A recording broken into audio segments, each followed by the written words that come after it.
அன்புவ தூங்க விடாம டார்ச்சர் பண்ணணும்னு பூச்சி ஒரு ஐடியா தர்றாரு.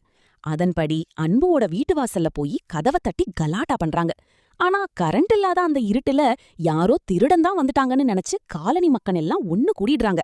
அன்புவும் அந்த திருடனை பிடிக்க பின்னாடியே ஓடுறாரு. அப்போ ஒரு திருப்பமா அங்க மறைஞ்சு நின்னுட்டு இருந்த கண்மணி முன்னாடி வர்றது அன்புன்னு தெரியாம திருடன்னு நினைச்சு ஒரு பெரிய உருட்டுக்கட்டையால அன்புவோட மண்டையில பலமா ஒரு போடு போடுறாங்க.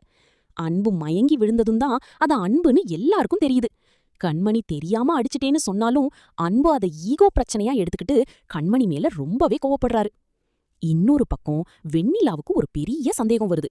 அன்பு எங்க இருக்காருன்னு சிவகாமிக்கும் கார்த்திக்குக்கும் கண்டிப்பா தெரியும். ஆனா வேணும்னே நம்மகிட்ட இருந்து மறைக்கிறாங்கன்னு பாட்டி கிட்ட சொல்றாங்க.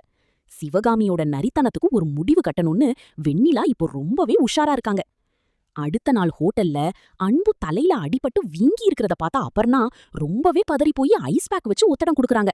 இத பார்த்த கண்மணிக்கு பயங்கரமா பொறாம வருது. அபர்ணாவை அங்கிருந்து அனுப்பிட்டு அன்பு கிட்ட சண்டைக்கு போறாங்க. ஆனா அன்பு அடுத்தவங்கள தப்பா ஜட்ஜ் பண்றத நிறுத்துன்னு கண்மணிக்கே பதிலடி குடுக்கறாரு. அன்புவோட கோபம் குறையுமா? வெண்ணிலா அன்பு இருக்கிற இடத்த கண்டுபிடிப்பாங்களா? இதையெல்லாம் அடுத்தடுத்த எபிசோட்ல தான் பார்க்கணும். இந்த வீடியோ உங்களுக்கு பிடிச்சிருந்தா மறக்காம லைக் பண்ணுங்க, நம்ம சேனலை சப்ஸ்கிரைப் பண்ணிடுங்க.